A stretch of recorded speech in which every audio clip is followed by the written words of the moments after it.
In a game that came in as high profile for the Cats, the Panthers still came into this shorthanded, but showed a lot of heart despite it now being a 4-game losing streak. You're Locked On Panthers, your daily podcast on the Florida Panthers. Part of the Locked On Podcast Network, your team every day.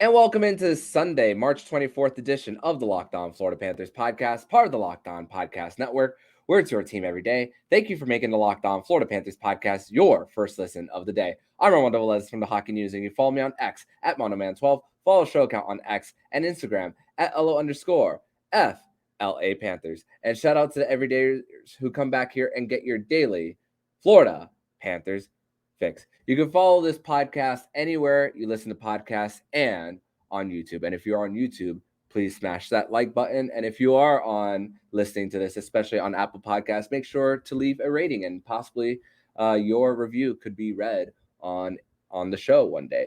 But the Florida Panthers go into this one with more injuries, where you add one more to the mix with Gustav Forsling not playing in this one, and did not dress up in morning skate neither. So lots of questions going into this one. We knew Barkov was not going to play, but the Panthers showed a lot of heart in this one. Even got out to a 2-0 lead before it evaporated in the second period, and then ended up losing this one in a shootout by a final score of 4-3. But joining me on this edition of the Locked On Florida Panthers podcast, he is now a 2-time guest here on the show, and now the second time with him joining, we are breaking down a game that ended in a shootout.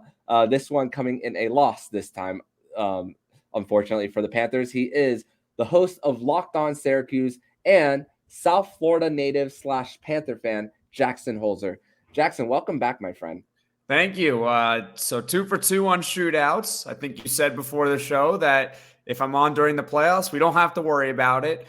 And all I'll say is about the shootout is because the Panthers lost, we should definitely abolish it. It's the worst thing ever. Yes, I am in full agreement with that on that. But it's crazy. We even spoke about last week about the overtime rules and going to the competition committee, that it's not going to be a thing as far as everything with overtime, unfortunately. But as far as this game, when you look at just the lineup, I mean, to Josh Mahura being on the pair with Brandon Montour, Tobias Bjornfoot making his debut for the Panthers. So coming into this one, literally like my hands were over my head thinking, oh boy, it's gonna be a wild ride for the Panthers coming into this one. But at the same time, I came into this one when you look at the media availability from Paul Maurice just on Thursday night about how not pleased he was from the effort against the Nashville Predators. I mean, got to be really pleased with what they brought. I mean, they really tightened things up really in the first period, most importantly, where they didn't really allow quality scoring chances right before the Rangers really took over that second period. And I mean, in that second period, it kind of reminded me of that episode of The Office where Dwight sets the office on fire, and then Steve Carell, Michael Scott, is saying, everybody stay bleeping calm. That's kind of how I was feeling when the Rangers officially tied the game. But what were your takeaways on this one for the Panthers, and just how they came into this one with all the injuries? So this game, it very much reminded me of a game from 2 years ago. It was right around December, and they were playing the LA Kings at home. And this is when COVID was still very much a thing, COVID at this time. And I remember it was like watching the Charlotte Panthers out there. It was the replacements all out there. And they lost that game 4-1. And I remember it was honestly similar to this game where it was like their 4th straight loss at that point, and everyone was panicking. And I'm like, guys, we just watched like half the team that normally will not be playing in the lineup against the LA Kings, and that game was not very good to begin with. Tonight, I'm not surprised that they came out fast. Paul Maurice kind of lit a fire into them. You know, they did not play well against Nashville. I don't care about the injuries. That game was awful to watch. And they came out fast. And they deserved to have that 1-0 lead. And then, you know, we'll save when this game turned. The two schools of thought at the end of the day are they showed a lot of fight. They showed a lot of character. They got a point in New York, not an easy place to play. The flip side is you had a 2-0 lead in this one, and you had a 3-2 lead with 4 minutes to go, and you couldn't get the job done. And that's a valuable point right there. I know people don't want the President's Trophy, but at the end of the day, there is a tangible advantage to having it, which is home ice. You know, that's a point that you might look back on and you say, you know, why are we playing this game 7 on the road? Well, maybe you should have held on to a 3-2 lead with 4 minutes to go against the Rangers. Yeah, and just an unfortunate bounce, multiple bounces, where Artemi Panarin scored his second on the night.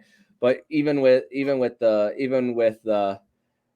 2 goals that the Florida Panthers gave up in those, I mean, you think about what happened there for the Panthers, where, I mean, I'm going to start with the 2 goals that the Panthers scored. It came off winning their battles, really. When the Panthers, they got it up to the point, and then Matthew Tkachuk gives the Panthers the early 1-0 lead, and then after that one for the Panthers, I mean 21 seconds in, I mean, right off the half wall, a bad pinch by Gustafsson, and then leading the rush where Sam Reinhart finds Eetu Luostarinen, and right there, and I mean, you're thinking, oh man, this could go well for the Panthers. I mean, yeah, Kyle Okposo, you know, caught out of position on that penalty right before, and then the New York Rangers take advantage of it, but you know, the Rangers winning the battle where Sten was out of position. I mean, listen, I mean, Adam Fox had a lot of time there where he could have just sat down, drank a margarita, and then drive to the net before shooting it past Bobrovsky. And then the other one where Panthers were caught, and you saw the speed factor. And honestly, I'm sure the Panthers couldn't be any happier, even though they were going on the penalty kill, to get that TV timeout, because you felt like it was an avalanche of just the New York Rangers on the attack. So that TV timeout for the Panthers, I thought, really calmed things down for them. Well, I love the clutch TV timeouts. Usually when I think of those, I think of they draw a penalty and then they have the star players already out there, and you get the TV timeout to then, you know, give them a little bit of a break. You know, when the Panthers' 2 goals to start the game, the first goal was classic Florida Panthers hockey. They're going to forecheck you to death, and then they're going to work it up to the point. Matthew Tkachuk's right out in front, and there's nothing that the goaltender can do. I don't care who's back there. That deflection, it's going to beat everyone. And then the second goal I kind of chuckled at because, you know, Paul Maurice is saying this is not a rush team, and here they are on the rush 20 seconds into the period. I guess when a team turns the puck over, you become a rush team. At that point in the game, I was pretty pleased. Obviously, you know, the thing is with the penalty kill, the Florida Panthers, they play very aggressive on it. And it usually this season has worked in their favor.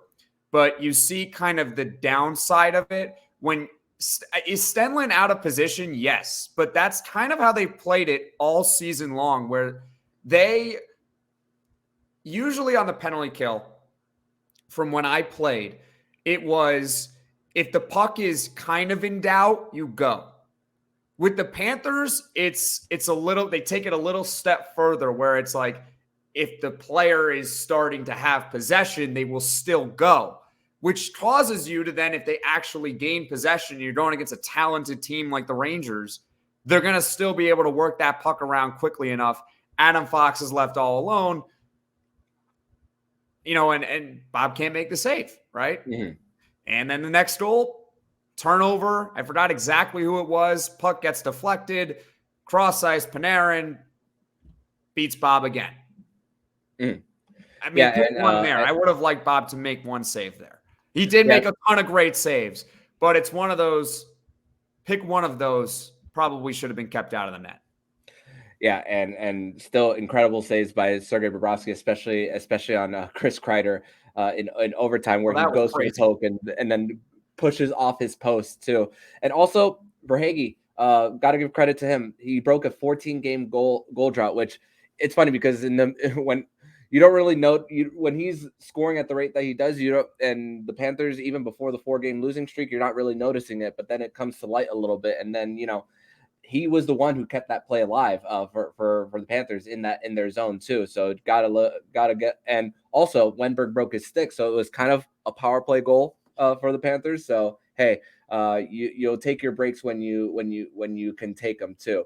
When even though the New York Rangers did eventually score from Artemi Panarin right before overtime, and my mentality was, if you get this to overtime, anything after that is just gravy for the Panthers. That was my way of thinking after that. But we're going to transition over to segment number 2, where we're going to discuss more about when we thought this game was won or lost and our 3 stars. We're going to discuss that and more here on the Locked On Florida Panthers podcast.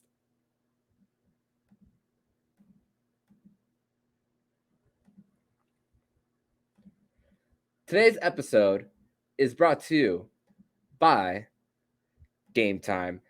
And you shouldn't have to worry when you buy tickets to your next big event. Game Time is the fast and easiest way to buy tickets for all the sports, music, comedy, theater near you. With last-minute deals, all-in prices, and views from your seat, and their best price guarantee, Game Time takes the guesswork out of buying tickets. See the view from your seat before you buy so you know exactly what to expect when you arrive. All-in prices show your total upfront so you know what you're getting before a great deal before you check out. Buy tickets in seconds with 2 taps.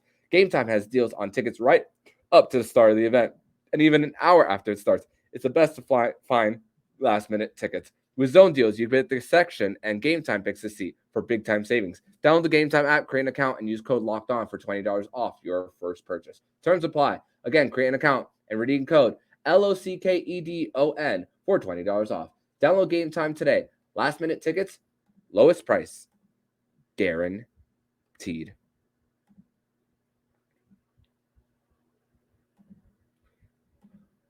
Locked On has launched the first ever national sports 24/7 streaming channel on YouTube, and it's also available on the Amazon Fire TV channels app. Locked On Sports Today is here for you 24/7, covering the top sports stories of the day with the local experts of Locked On, plus our national shows covering every league. Find Locked On Sports Today available now on the free Fire TV channels app. Back on this Sunday, March 24th edition of the Locked On Florida Panthers podcast. Thank you once again for making the Locked On Florida Panthers podcast your first listen of the day here on a Sunday, where the Florida Panthers lose to the New York Rangers by a final score of 4-3 in a shootout, with the Panthers showing a lot of heart and a lot of grit in this one, where even at one point there was about 14 plus minutes for the Panthers where they didn't have a shot on goal in between the second period and the third, and you're just thinking for them just to light out, to put the fire out for the Panthers. And the fact is, even though the New York Rangers extend their lead in the Eastern Conference by 3, it doesn't, the gap doesn't get that much bigger for New York. But Jackson, the 3 stars of the game, I'm gonna go first on this one. Mine are Artemi Panarin, Vincent Trocheck, and Sergei Bobrovsky, which, by the way, Trocheck was tripped in this one. Yes, he was. I actually made that joke to my friends in a group chat. I was like, Trocheck was tripped. I got a few laughs of it. And then I go on Twitter and I see that you said the same thing. I was like, he was tripped. And they actually called it this time. Your 3 stars of the game. My 3 stars of the game, Panarin for sure. I thought Shesterkin came up big in that overtime and also in the shootout. And to represent the Panthers, I'll go with Tkachuk. I thought he had a very Tkachuk-like game. He scored a very Tkachuk-like goal. He got an assist on the Verhaeghe goal. He was all over the ice. And, when you have your star players out, Matthew Tkachuk still a star. You need him to be a star in these type of games. And he did his part. I mean, he wasn't the reason why this team lost. If anything, he was probably the main reason why this team had a chance to begin with. Yeah. I think I was so caught up in my Trocheck was trip joke. Did I say my 3rd star? I think I said my 3rd star. Bob. Yep. Yep. So, but yeah, got to give credit to Matthew Tkachuk with getting the puck down low, battling on the boards too, when it comes to just what he continues to do.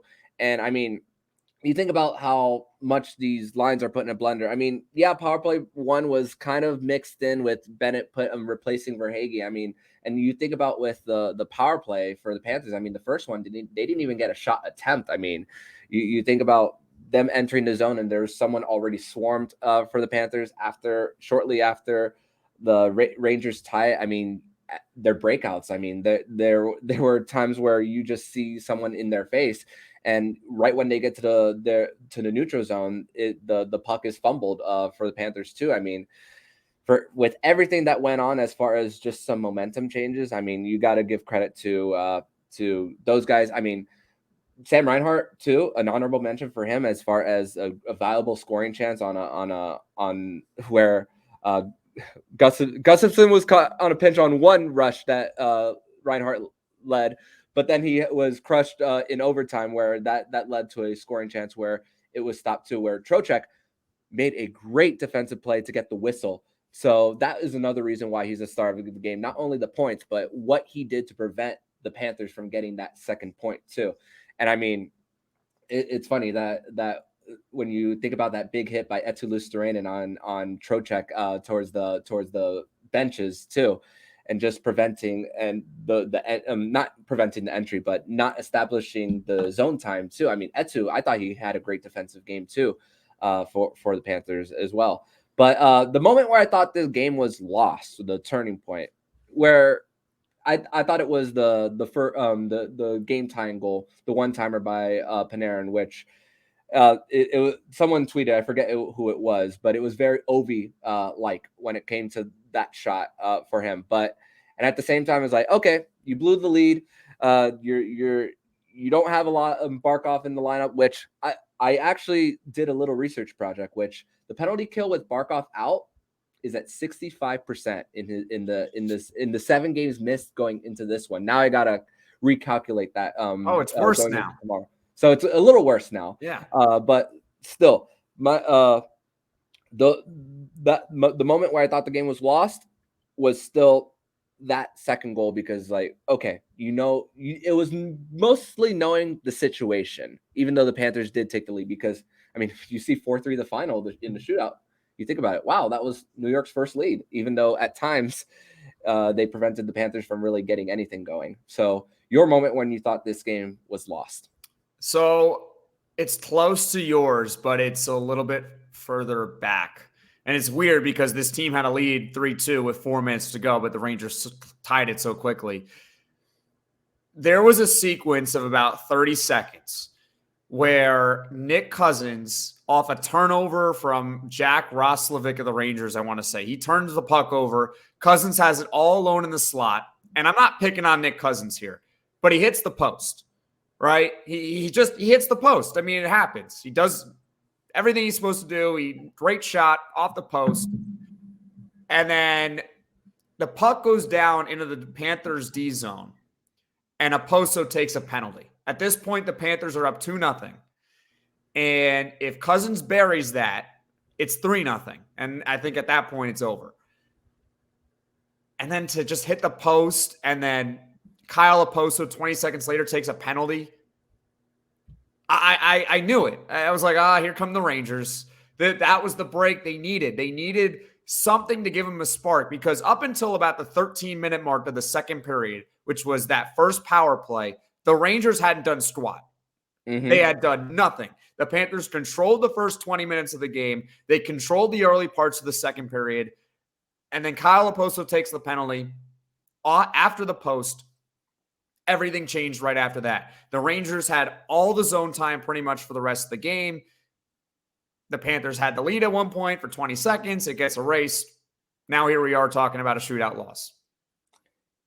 And you could just hear from the television how loud the MSG crowd was getting and how it was kind of affecting the Panthers and just overthinking on passes. There was just a sequence of like 2 or 3 minutes where the Panthers were just missing on their stretch passes. I mean, I mean, just in that third period alone, I mean, it was just missed stretch pass, icing, fumbling the puck, and then it turns into an offside and all, too.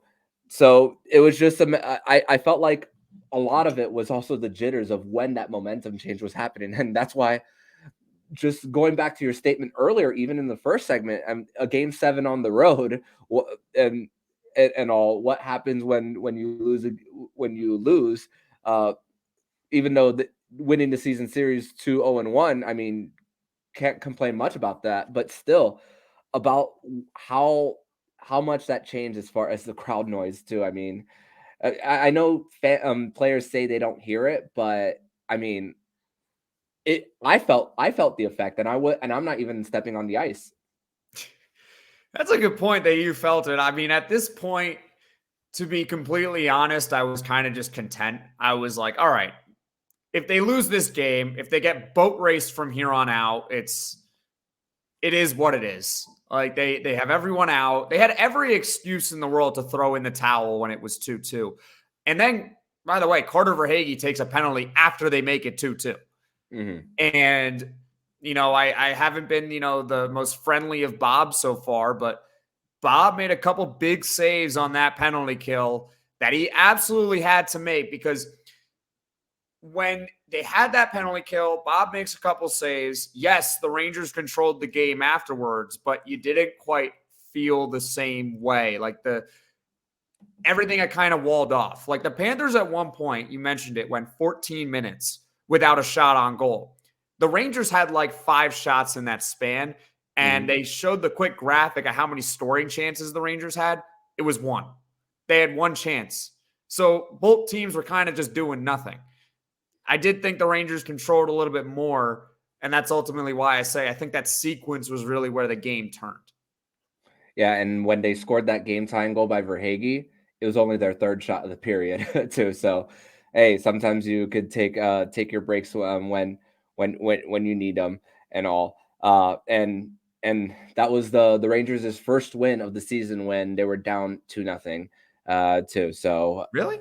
So yeah, so it's down by 2 little goals, interesting not there. 2-0. Down by 2 goals in a game. So Huh. that was the graphic that the ESPN broadcast showed.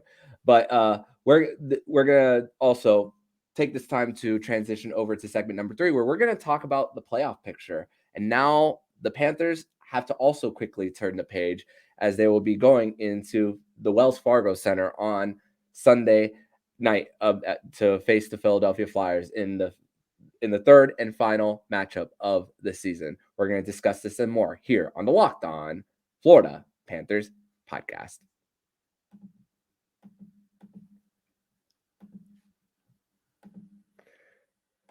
Today's episode is brought to you by Sleeper, and we're almost at game 82.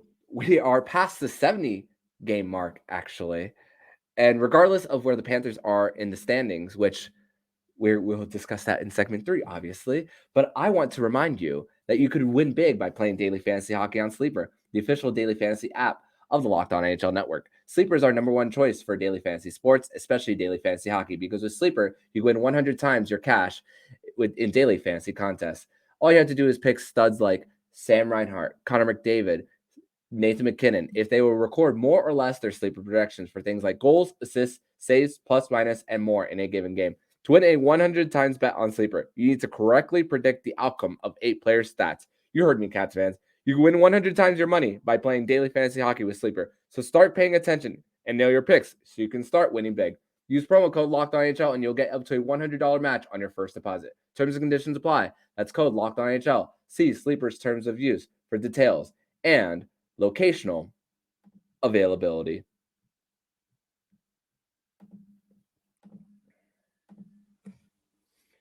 Third and final segment here on this Sunday, March 24th edition of the Locked On Florida Panthers podcast. Thank you once again for making the Locked On Florida Panthers podcast your first listen of the day here on a Sunday. And the out-of-town scoreboard, Jackson, looked really great for the Florida Panthers. The Boston Bruins lose late against the Philadelphia Flyers, and Samuel Ersson started in that one. Panther killer Samuel Ersson. So we might see Felix Sandstrom in the game against the Florida Panthers. Anthony Solars, Felix Sandstrom, more than likely. And also, the Detroit Red Wings lost late, where Philip Forsberg scored with like about 5 minutes to go. UC Saros gets the shutout. 2 straight shutouts for the Nashville Predators. They are as hot as can be now. So now that game, looking back at it, that game, when you think about the injuries for the Panthers and how hot Nashville is, maybe with cooler heads prevailing, maybe we shouldn't be as mad about that loss. But I mean, they just didn't play well. They just didn't play. They just didn't play well in that game. Correct. I get they're hot, but like you got to be better than what they showed. Correct. They played terrible in that game. Correct. That I will not disagree there with you. But with all that and the Panthers losing in overtime, now the magic number for the Panthers to clinch a playoff spot is now down to 5 for the Cats. So great news as far as the playoff picture for them. But going into this one for them against the Philadelphia Flyers, which 0-2-0, an average of 1 goal a game in both matchups for the Panthers and all. And with a lot has happened too in the last week. John Tortorella gets thrown out against the Tampa Bay Lightning. He refuses to leave the bench. He scratches the captain, Sean Couturier, for 2 straight games, which he's done this before. He did this he's had relationship issues with people like Pierre-Luc Dubois recently. Vinny Lecavalier back in like 2001-02, a few years before the Cup. Jay Feaster, the GM at the time, said, "I'm not firing the coach. I'm not trading you. So you guys find a way to get along." And they ended up winning the Cup. Roberto Luongo in an outdoor game. He did not start in that one. So, but Couturier did play in this one. So maybe we'll see Couturier once again, which Selke Trophy winner, Sean Couturier. But it's still not going to be an easy matchup for the Florida Panthers going into this one, as these Flyers, man, they play with a whole bunch of heart and maybe not the best talent as far as on paper, but they've had the Florida Panthers number, and I can only imagine. Hopefully, the Panthers will have some guys healthy going into this one, but you got to also think that the Panthers, which their record is really great on the second end of a back-to-back this season, you gotta. I'm expecting another good fight for the Panthers going into this one. How are you seeing this? They're gonna win the game. Oh, bold prediction here on the show. No, it's not really bold. They're gonna win. I'm telling you right now. It's chalk it up. They're gonna win the game. Enough is enough with this Philadelphia Flyers team. I get it. Like, no disrespect to them. Like, they're probably gonna make the playoffs. I'm talking about this from a Panthers perspective. You've lost this team twice on your home ice. Mm-hmm. I don't care who's out. I don't think Forsling's going to play tomorrow. It sounds like he's actually really sick, that they're probably not going to dress him tomorrow. No reason to push him anyway. Figure it out. I don't care who's in, who's out. They've scored 1 goal against the Flyers.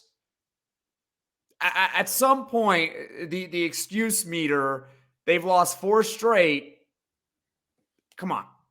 Philly on the road. It's not the toughest matchup in the world. This is not the New York Rangers here on the road. Figure it out. So with that, they're going to win the game tomorrow. I don't care how. They're going to figure it out. Yeah. And Jameson Olive tweeting saying that it is far from guaranteed that Forsling is going to play. And also, speaking of guys who played, Tobias Bjornfoot, who waivers twice this season, but we spoke about the speed even before he took the ice in a Florida Panthers sweater. But even Paul Maurice spoke about how much the surprise of him being so down low and jumping onto the play. And I thought, and also he had a pretty good scoring chance in the slot right before, I believe it was Keandre Miller that poked it out of him, or Vincent Trocheck, one of the two. But also, I mean, I was also pretty impressed by Tobias Bjornfot about what he brings to the table. I mean, we've seen Bill Zito find these diamonds in the rough. I mean, Gustav Forsling, Josh Mahura. I'm not expecting Bjornfot to play every day. I mean, he's going to be a plug and play guy, but for what the situation brought, I was pretty content with what Bjornfot brought. What I'll say about Bjornfot is that I didn't notice him too much aside from that scoring chance that you mentioned. I believe it was in the second period, which is a good thing. Mm-hmm. It's good if I don't really notice you much on defense. I mean, there's like two different ways you can get noticed. Adam Fox was pretty noticeable. Mm-hmm. I mean, he's all over the place. I can't believe that he's not the number one defenseman in the world. There's actually someone who's better than him in Cale Makar. So that's one way to get noticed. And the other way to get noticed is if you're terrible. Bjornfot was neither. He was pretty much a neutral, which is all you can really expect. And, you know, they had a sideline hit on the ESPN broadcast where they said that, you know, there was a reason why Bjornfot wasn't playing these last few games since they had picked him up from waivers. And that was because Maurice actually said to them that he was shaky in practice.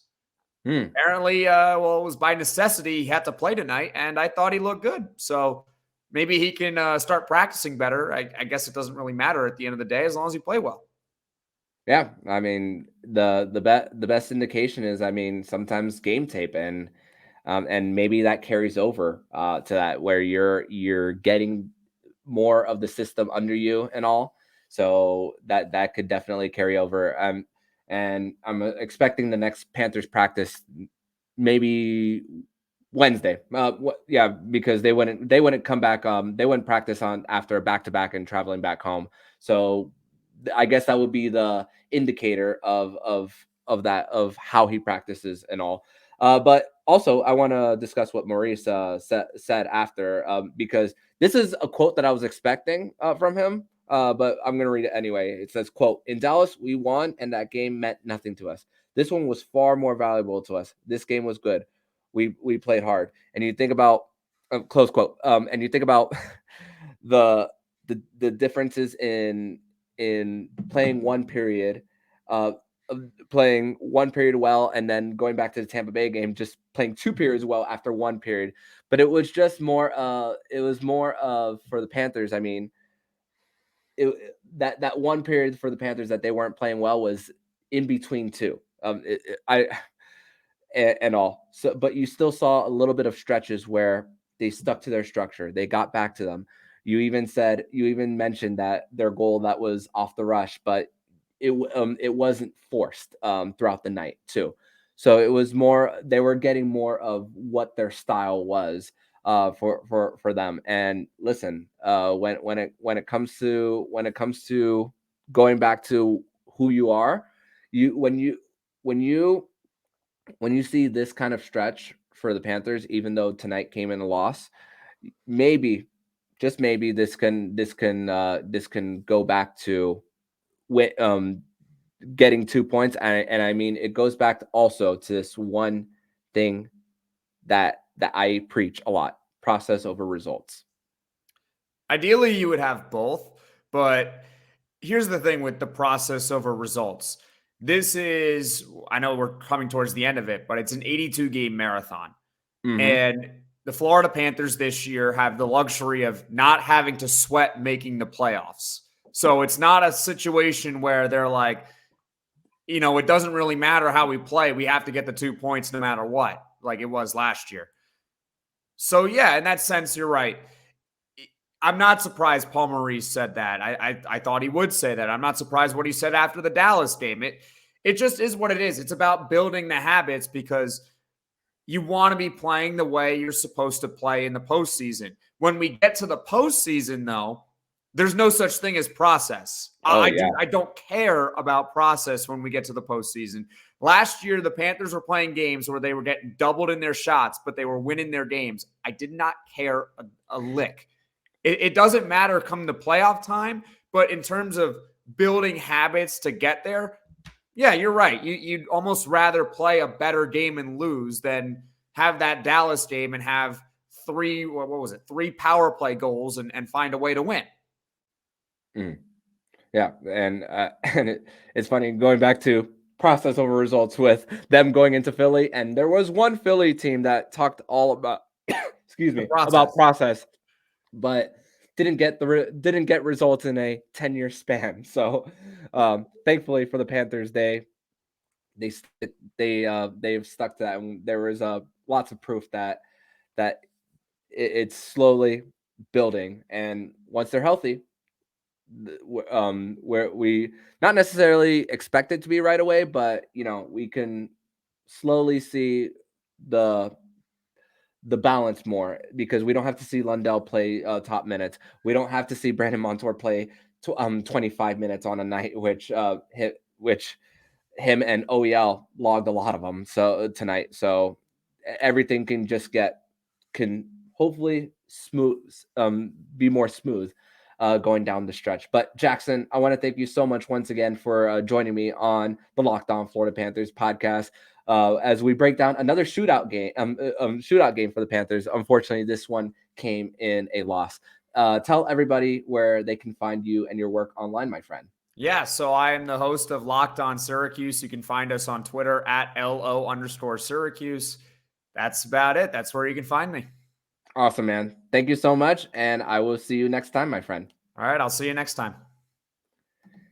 And if you like what you're hearing, please subscribe to the podcast to be notified every single time the Locked On Florida Panthers podcast jumps into your podcast feed. Don't forget to also subscribe to the other shows on the Locked On NHL network, including Locked On NHL, Locked On Fantasy Hockey, Flip Livingstone, and Stu Roden, and Locked On NHL Prospects. Thank you once again for making the Locked On Florida Panthers podcast your first listen of the day. So I'm Armando Velez with Jackson Holzer, and you've been listening to the Locked On Florida Panthers podcast, part of the Locked On Podcast Network, where it's your team every day.